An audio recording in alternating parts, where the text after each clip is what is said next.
So I finally come out here to Durand's Iron Horse Park to get a little review on the 5632, which is this Grand Trunk 462 Pacific type locomotive sitting here in the park, along with the former Grand Trunk baggage car that's sitting here. It used to be a museum before the depot formally opened. Also in the park is this plaque, this historical marker commemorating the Knights Templar wreck from 1923, which happened in Durand. It is still known as the second worst accident to happen here, and it's commemorated by a wreath every so often, like this one here. Not sure whose this is, but it's all covered up. And also, you got the old wigwag signal, and on the other side, the gate tower is there. So I'm gonna go ahead and get a review on this locomotive. Okay, so we're looking here at the Grand Trunk 5632. As I mentioned before, it's a 462 Pacific type locomotive. This particular one was built by the Baldwin Locomotive Works in 1929, and it was built mostly to pull the Grand Trunk's passenger trains on the Port Huron to Chicago line. So in between there, that'd be the South Bend and Flint subdivisions. So after that, it was mostly used in mixed service, so freight and passenger, up until its retirement in the late 50s. 1961 was donated to the city of Durand and soon put on display in the park after a couple of years of being stored in the Durand Roundhouse. As you can see, the locomotive has some paint problems. The boiler looks fine, but the jackney is missing. You can see that there's a band there, and there are no others. So that would mark where the actual end of the jacket would go. And you can see the lip there, where the space is, where the lagging would be, and the jacket. And up there is the steam dome. All in all, it's in fairly decent shape for being outside for the last 50 years. You can see the air pumps on it. It's actually pretty similar to the ones that are on the front of 1225. It's a simple compound compression type air compressor. A double, just like the two there on the 1225. Of course, this one only has the one. And so far, it's all in pretty good, decent shape. Like I said, this locomotive was originally, SRI originally wanted to get this one to pull some of their excursions.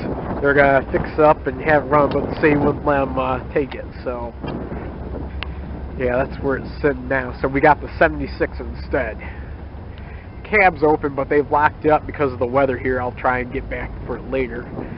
Try and get a better view inside the cab. But it's got its original tender on it. And, how I'll go. Got Huron Easter over here pushing a coal train.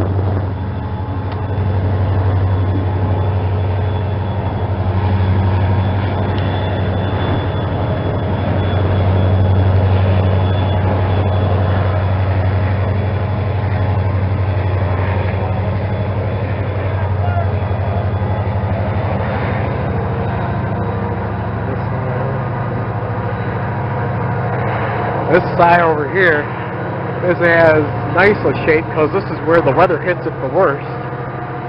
So you can see where we got some damage there. Mostly paint running down it. It's wearing away. You can see the trim board for the armrest is rotten off. Windows are in good shape though. That's because they've been redone a bunch of times.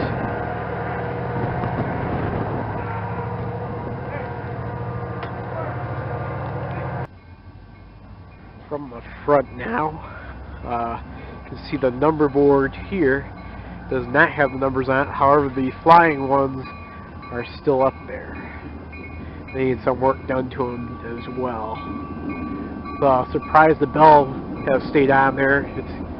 It's watched pretty heavily, so it'd be pretty obvious if the bell was missing or any of the lights.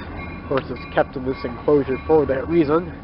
I think it would be a lot better under a pavilion, though. You see the air tank under here, and the oiler.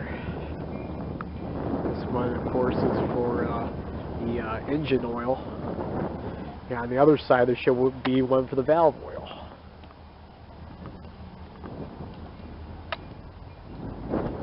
Yeah, it's sitting here in the park and weighing cosmetic upgrades.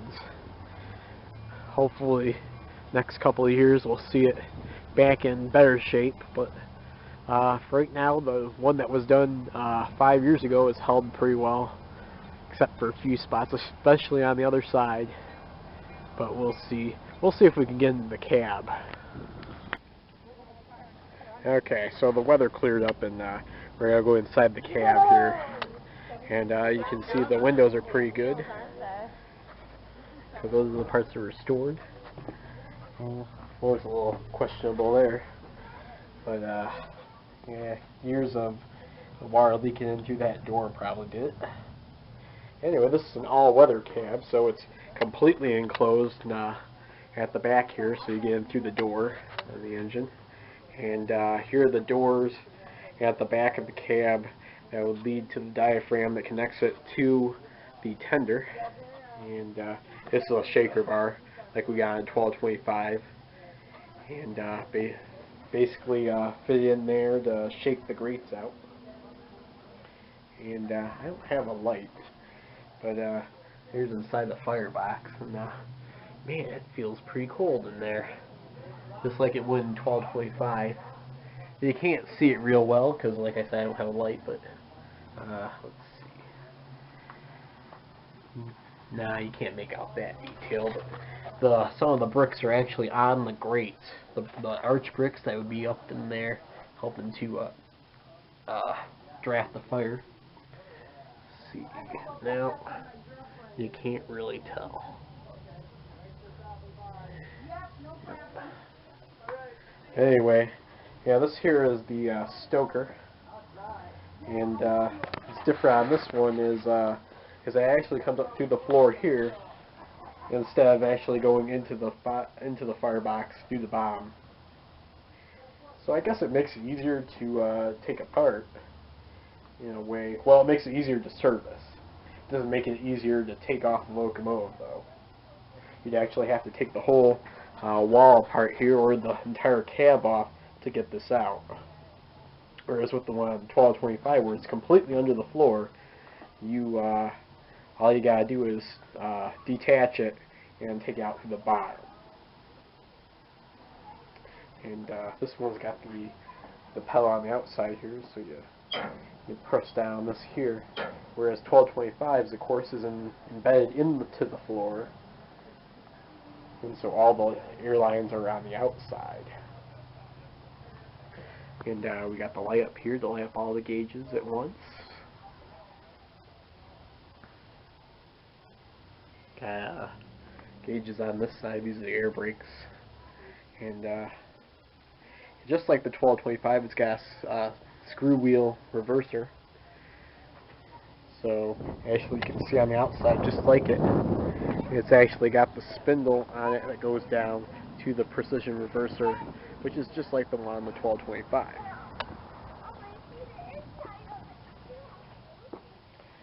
So this is the engineer's side, of course. And again, just like the 1225, you got the air valve that can control the whistle, or you got the cord.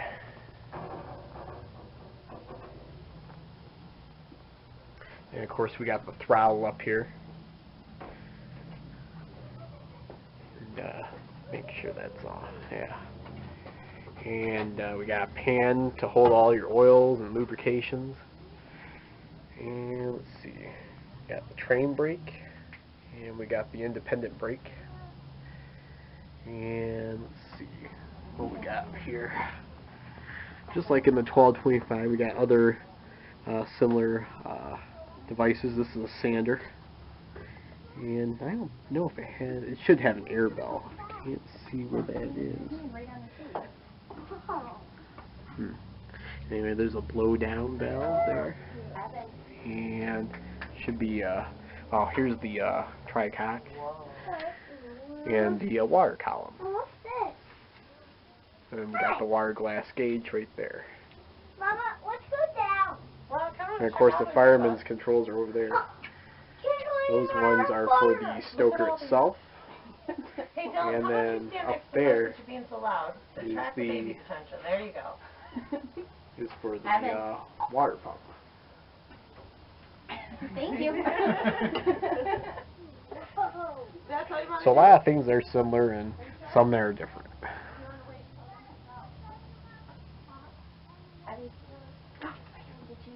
That's probably because a lot of this stuff is supplied through different suppliers. I mean, this is a Baldwin, but like I said, a lot of the devices are the same as what were on Limas and Elcos.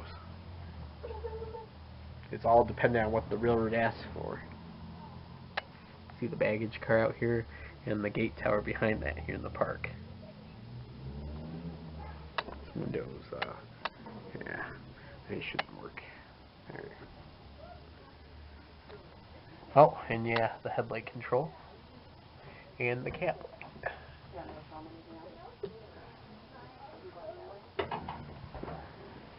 If you come out here and visit during this time of year, you get to donate to it, and that's what helps maintain this locomotive.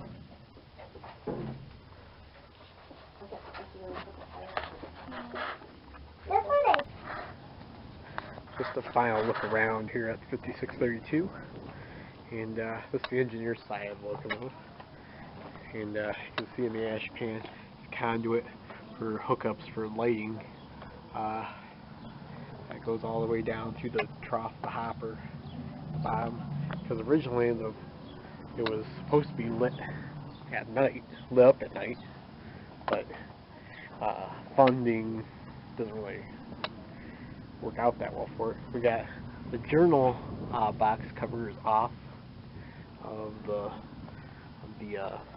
rear trailing wheel axle, and so holding it in place is this board here, and it's got the markings for the dates that it was serviced on.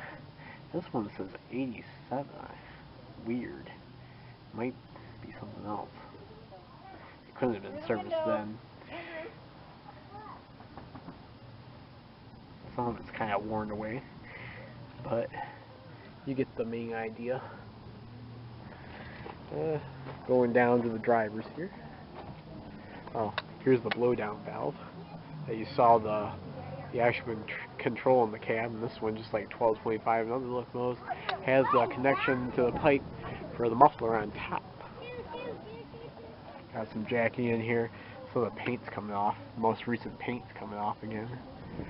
So the weather really wreaks havoc on this thing. You gotta repaint it every so often. It's no wonder parts of it are rusting up because we're out of money for one section and have to get it for another. See the rods here? They've been painted pretty much every time, so they're in pretty good condition. Really, the wheels are too. Don't see any cracks in them or major defects. You can see the bare boiler under here a little better, where the courses come together, the rivets, and you got the where it's attached to the frame. This one's only got, what's the slider up here? Nah, this one doesn't have sliders on it. It's too small, so it's just connected straight to the frame, the boiler. Unlike the 1225, which needs a couple of slider pieces to allow the boiler to expand and fit directly onto the frame. So it's only connected to the frame at the front and the back, and it slides across the rest.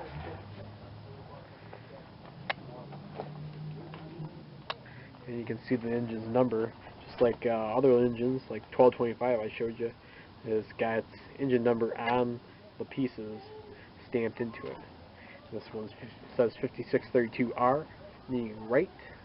So that's the right return rod for the valve gear. And similarly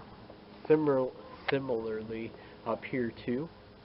And you see 5632 even here on the crank pin for the valve rod.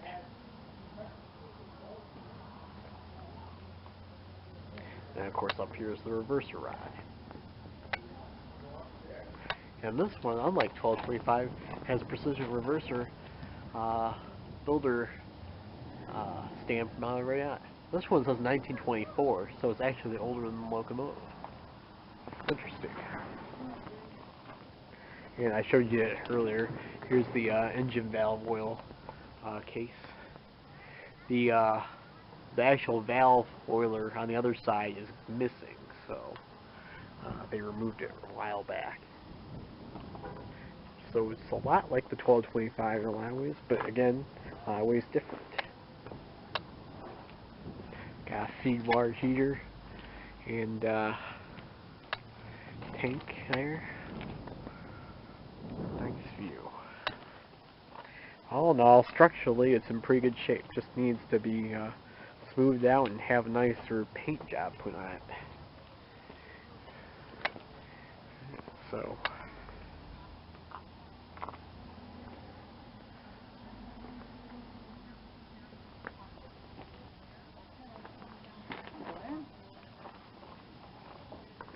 See this one the same?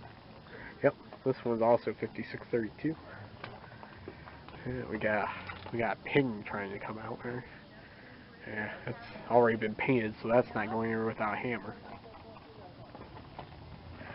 Yeah, but surprisingly, it's in pretty good shape. There's a few parts taken off of it, and for safekeeping, and man, this thing is in not too bad a shape. Considering the video I did of 76 where I had to take all that apart and a lot of the pieces were shot on it. This one will also be a pretty good candidate for restoration. So in Durand, 5632.